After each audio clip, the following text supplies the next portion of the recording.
Hello learners, welcome to banking solutions. कैसे हैं आप सभी? आशा करता हूं आप सभी बहुत ही अच्छे होंगे। आपकी तैयारी बहुत अच्छे से चल रही होगी। LICWO का परफेक्ट स्टडी प्लान कैसा होना चाहिए इस वीडियो में आपको बताने वाला हूं। प्री मेन सारा कुछ मैं कवर करने वाला हूं। स्ट्रेटेजी बताऊंगा, सोर्सेज बताऊंगा, कट ऑफ बताऊंगा, सिलेबस बताऊंगा। सारा कुछ वीडियो में आपको बताने वाला हूं। इस वीडियो के बाद LICWO के रिगार्डिंग आपका कोई भी डाउट नहीं रहने वाला है। ठीक है, कैसे तैयारी करना है सारा कुछ मैं आपको बताने वाला हूं। और इसके बाद भी मान लीजिए आपका कोई डाउट रह जाता है तो आप कमेंट करके पूछिएगा। मैं हर एक कमेंट को पढ़ता हूँ, हर एक कमेंट का रिप्लाई करता हूँ, तो कमेंट करके जरूर से अपना डाउट पूछ लीजिएगा। ठीक है, अब बढ़ते हैं वीडियो की ओर। सबसे पहले एग्जाम पैटर्न मैं आपको बताता हूँ। एग्जाम पैटर्न क्या रहता है? 3 फेज में आपका एग्जाम होता है, प्री, मेंस और इंटरव्यू। प्री में 3 सेक्शन रहते हैं, रीजनिंग, क्वांट और इंग्लिश। जो मेन बैंकिंग का जो पैटर्न रहता है वही पैटर्न प्रीलिम्स का रहता है। इसमें रीजनिंग में आपसे 35 क्वेश्चंस, 35 मार्क्स और 20 मिनट के पूछे जाते हैं। ठीक है, 35 क्वेश्चन रहते हैं, 35 मार्क्स के रहते हैं, 20 मिनट आपको दिए जाते हैं। क्वांट में 35 क्वेश्चंस, 35 मार्क्स, 20 मिनट आपको दिए जाते हैं। इंग्लिश की बात करें तो 30 क्वेश्चंस, 30 मार्क्स और 20 मिनट दिए जाते हैं। लेकिन कैच इसमें यह है कि इंग्लिश सिर्फ और सिर्फ क्वालिफाइंग का होता है। ठीक है, इंग्लिश के मार्क्स कट ऑफ में ऐड नहीं होते हैं। अगर आपका इंग्लिश वीक है तो आप ये एग्जाम आराम से क्लियर कर सकते हैं। ठीक है, सिर्फ और सिर्फ आपका कट ऑफ जो बनेगा आउट ऑफ 70 बनने वाला है, रीजनिंग और क्वांट का ही। इंग्लिश का मार्क्स कट ऑफ में ऐड नहीं होगा, इसमें बस आप क्वालिफाई करना होगा। अब देखिए, ये क्वालिफाइंग मार्क्स जो मैंने यहाँ लिख के रखा है 18, 18 और 10, इसका मतलब क्या है? तो समझिए कि LIC ने आपको सेक्शनल कट ऑफ पहले ही दे दिया है कि आपको मिनिमम रीजनिंग में 18 मार्क्स, क्वांट में 18 मार्क्स और इंग्लिश में 10 मार्क्स लाना ही लाना होगा।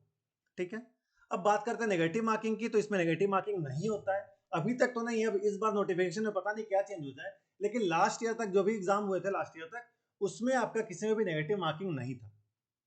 अब नोटिफिकेशन में मेंशन रहता है तो ठीक है, नहीं रहता है तो फिर आपको एग्जाम में जाके जब इंस्ट्रक्शन का पेज खुलता है तो उसमें आपको देखना पड़ेगा नेगेटिव मार्किंग है या नहीं है। ठीक है, इसके बाद बात करते हैं मेंस की।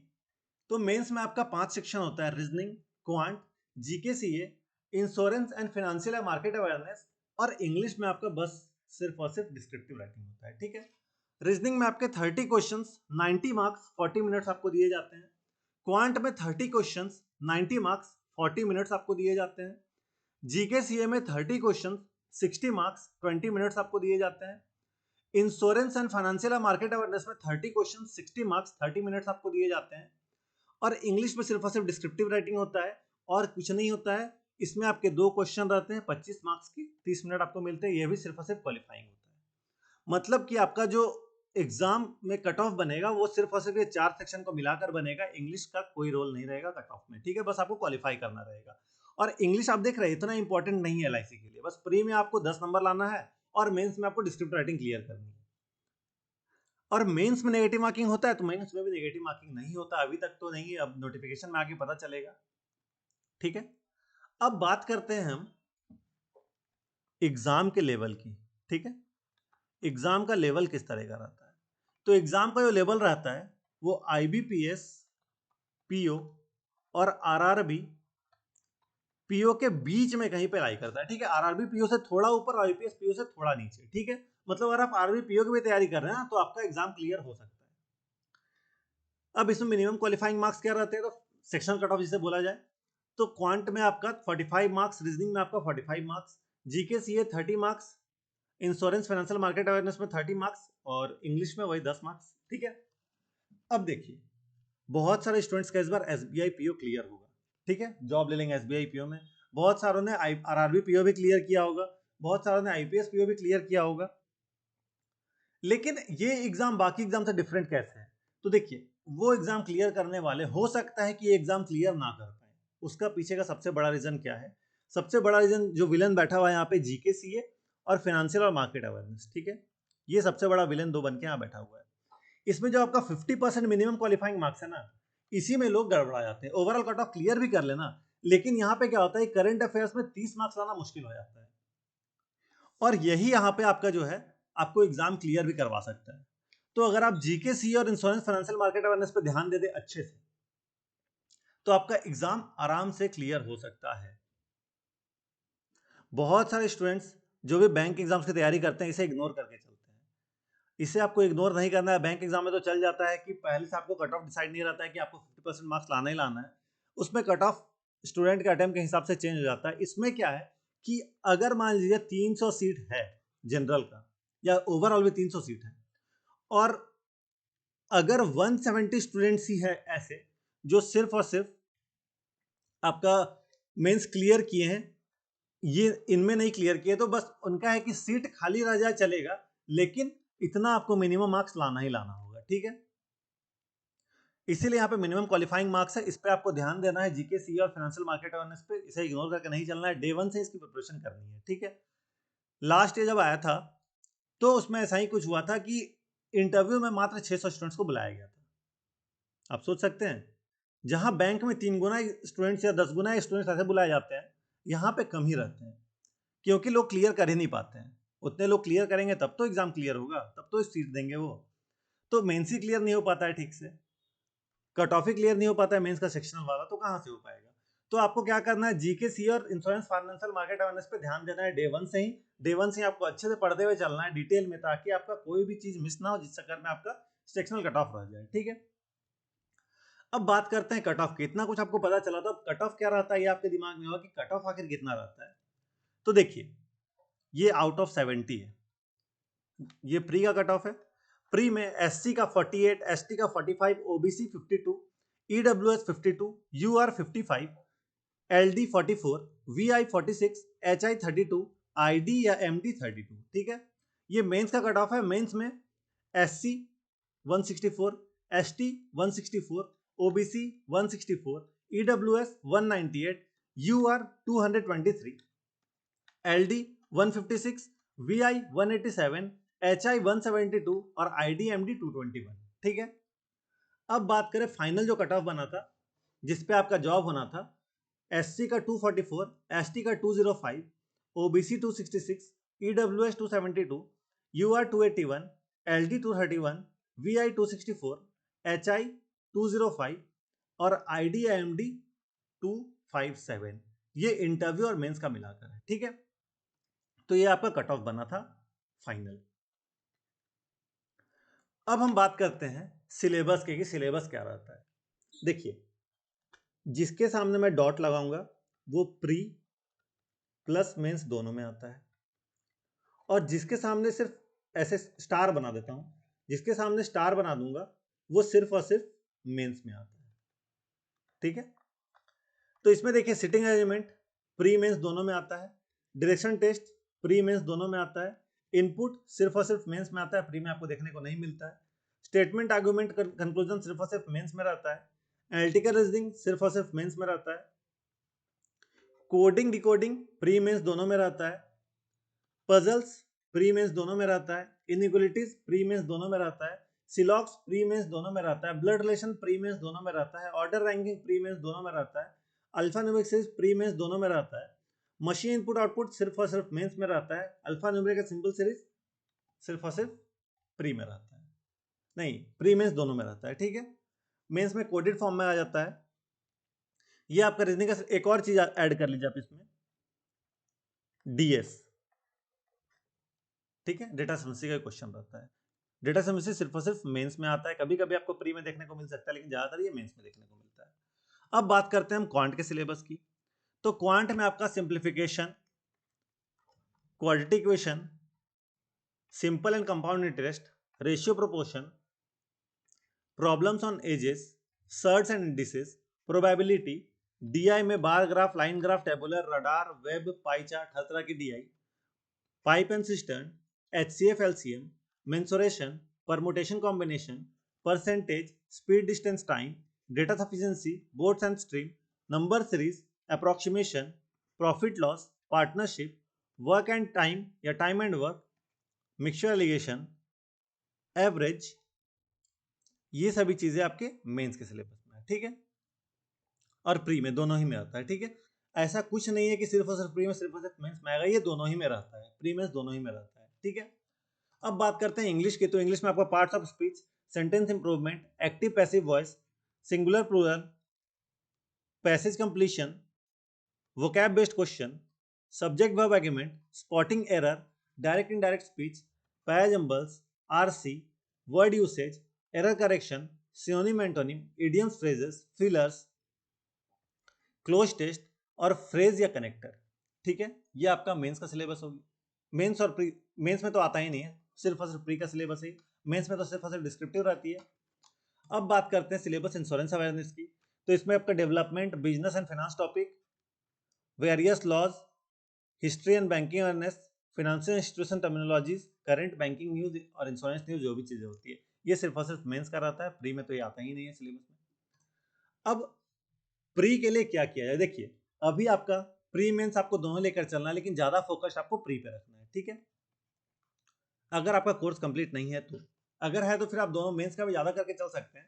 लेकिन मैं आपको यहाँ पे डिटेल में स्ट्रेटेजी बताने वाला हूँ कि आपको डेली क्या क्या चीजें करनी है। रीजनिंग के लिए आपको डेली 5 सेट पजल प्री का, 5 सेट सिटी प्री का, सिलॉक्स इनइक्वालिटीज के 20 क्वेश्चंस करने हैं, ब्लड रिलेशन, डायरेक्शन और कोडिंग डिकोडिंग के 2 सेट्स करने हैं आपको पर टॉपिक। मिसलिनियस के 10 क्वेश्चन कर लीजिए आप। मेंस का एक, देखिए एक दिन पजल बनाना है आपको, टॉपिक वाइज करना है। ठीक है, sitting arrangement, input output, mains level coding decoding, data sufficiency, इन सभी चीजों को आपको हर एक दिन अल्टरनेट डेज पे या हर एक दिन एक एक चीज करना है। आज पजल किया आपने, अगले दिन सिटिंग अरेंजमेंट करेंगे, इनपुट आउटपुट, ऐसे करके आपको हर एक दिन एक एक सेट लगाना है। 2 सेट भी लगा सकते हैं अगर आपका प्रिपरेशन अच्छा है तो। और आपको सेक्शनल टेस्ट अल्टरनेट डेज पे लगाना है। ठीक है, अल्टरनेट डेज मतलब आज अगर आपने रीजनिंग का लगाया, अगले दिन क्वांट का लगाया, फिर रीजनिंग, फिर क्वांट, फिर रीजनिंग, फिर क्वांट, उसका अच्छे से एनालिसिस करिए। ठीक है, फिर बात करते हैं क्वांट की। तो क्वांट में आपको ग्राफ बेस्ड दिया है, 3 से 5 सेट करना है प्री का। केसलेट दिया है प्री का, 2 सेट करना है। सिंप्लीफिकेशन अप्रोक्सीमेशन 30 क्वेश्चंस लगाने हैं आपको। नंबर सीरीज क्वालिटी क्वेश्चन के 20 क्वेश्चंस करने हैं। अरिथमेटिक चैप्टर वाइज करना है आपको। ठीक है, और हर 2 दिन पे एक चैप्टर आपको देना है। ठीक है, जैसे कि अगर मान लीजिए कोई आपका टॉपिक वीक है तो उसको आपको कॉन्सेप्ट पे ध्यान दीजिए, कॉन्सेप्ट लर्निंग पे ध्यान दीजिए उसका। और अगर आपको उसका कॉन्सेप्ट है उस चैप्टर का तो 40 से 50 क्वेश्चन पर डे लगाइए टॉपिक के। ठीक है, 2 दिन लगाइए, लगभग 100 क्वेश्चन, 200 क्वेश्चन लगा लीजिएगा एक टॉपिक का, तो सही रहेगा। ठीक है, फिर बात करें मेंस की, तो एक डीआई आपको लगा लेना है मेंस का, 2 भी लगा लेते हैं बहुत अच्छा रहेगा अगर 2 भी लगा लीजिएगा तो। सेक्शनल टेस्ट से अल्टरनेट डेज पे देना, अच्छे से एनालिसिस करना है। इसके बाद बात करते हैं इंग्लिश की। तो इंग्लिश में आपको देखिए इंग्लिश उतना वेटेज नहीं रख रहा है एग्जाम में, बस पास करना है आपको। तो इंग्लिश में एडिटोरियल करिए, 1-2 जितना आप कर सकते हैं। आरसी एक सेट, क्लोज टेस्ट एक सेट, पैराजंबल एक सेट, एरर्स के 10 क्वेश्चन और सेक्शनल टेस्ट लगा लीजिए 2 से 3 पर वीक। ठीक है, 2 से 3 सेक्शनल टेस्ट आपको पर वीक लगाना है। और रही बात संडे की, संडे को क्या करना है आपको, संडे को कोई भी सेक्शनल मॉक नहीं लगाइएगा।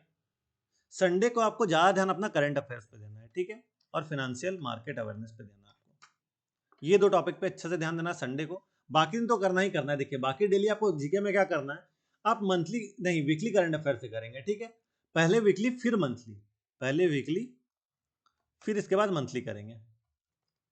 ठीक है, किस मंथ से करना, तो फेब मंथ से करिए और आपके मेंस एग्जाम से पहले पहले तक का कर लीजिएगा। ठीक है, वीकली करंट अफेयर्स कहां से करें, तो आपको परचम क्लासेस पे मिल जाएगा वीकली करंट अफेयर्स, या फिर आप कपिल सर को फॉलो कर सकते हैं करंट अफेयर्स के लिए। ठीक है, कपिल सर अच्छे टीचर है, वहां से आप फॉलो कर सकते हैं। इंश्योरेंस का करंट अफेयर जो भी रहेगा, इंश्योरेंस न्यूज जो भी रहेगा उस पर आपको ध्यान देना है। और स्टैटिक जीके क्या है, तो जो भी आपका करंट अफेयर्स में जो भी न्यूजेस आ रहे हैं उससे रिलेटेड जो भी आपका स्टैटिक रहेगा उसको आपको करना है। ठीक है, तो डेली आपको करंट अफेयर्स करते चलना है और इंश्योरेंस वाली न्यूज पे ज्यादा ध्यान देना है। ठीक है, पहले वीकली करिए, 4 वीक का रहता है, आप 2 से 3 दिन लगाइए 1 वीक का करंट अफेयर कंप्लीट करने में। ठीक है, अच्छे से पढ़िए उसको। फिर 1 वीक में 2 करंट अफेयर्स अगर आप मान लीजिए 2 वीक का कर रहे हैं एक वीक में। ठीक है, तो संडे को आपको क्या करना है, संडे को दोनों जो वीक 1 वीक 2 आपने किया उन दोनों वीक का संडे को आपको रिवाइज करना है अच्छे से और क्विजेस लगा लेना है। ठीक है,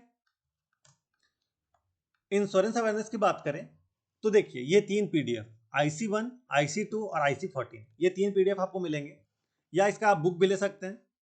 इसमें आपका देखिए IC1 में बेसिक्स, IC2 में लाइफ इंश्योरेंस और IC3 में रेगुलेशंस में IRDAI, ये सभी चीजों की डिस्कशन होती है। तो आप ऐसे करके 200 पेज का एक एक है, तो आपको हर रोज करके थोड़ा थोड़ा करके पढ़ना है इसे।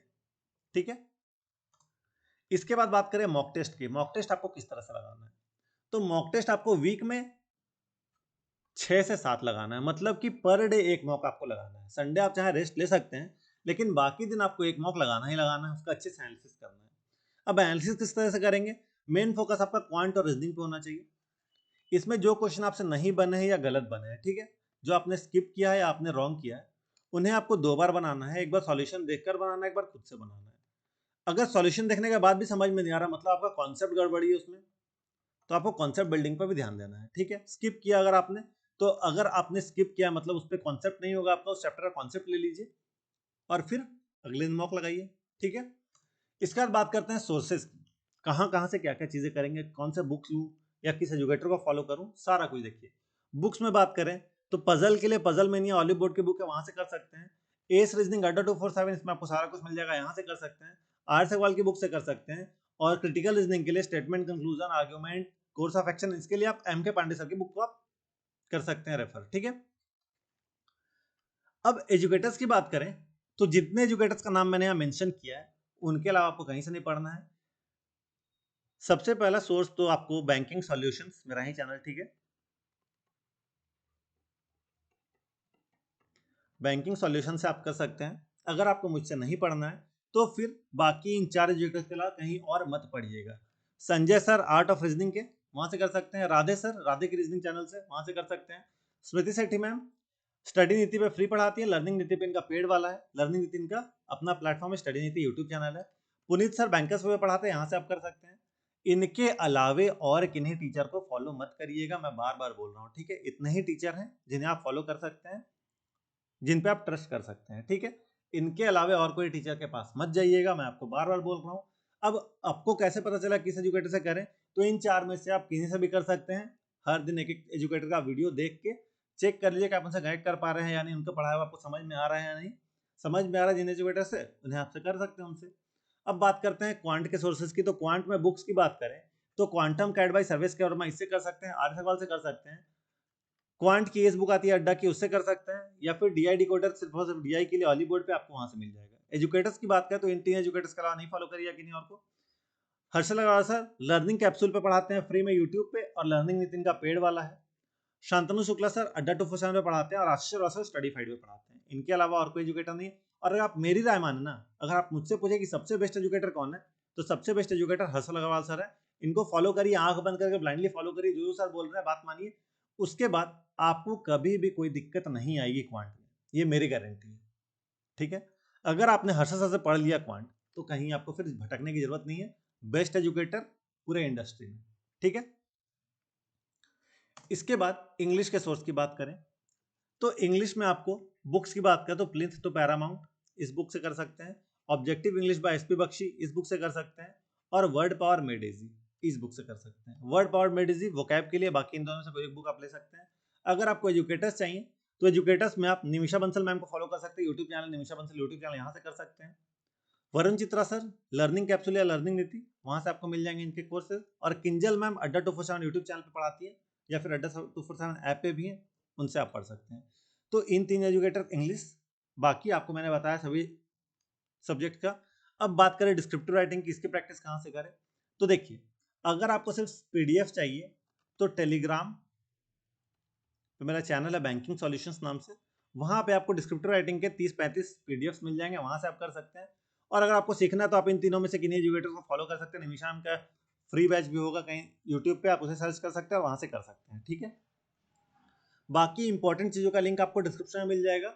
मैंने इस चैनल पे रीजनिंग का basic to advance course launch किया, आप उससे भी कर सकते हैं। अगर आप चाहते हैं कि आपको डेली टारगेट्स मिले, ठीक है, अगर एलआईसी भी आप फोकस कर रहे हैं ना, तो आप आरआरबी का डेली टारगेट्स फॉलो करेंगे ना, तो आपका एलआईसी का तैयारी हो जाएगा, ठीक है। बस आप कंप्यूटर अवेयरनेस की जगह फाइनेंशियल मार्केटिंग अवेयरनेस करना है आपको, बाकी आप उसे फॉलो करिए। आपका अगर आपको डेली टारगेट चाहिए तो आरआरबी को आप फॉलो कर सकते हैं, नहीं तो आप इससे अपना शेड्यूल बना सकते हैं, आपको किस तरह से कैसे करना है।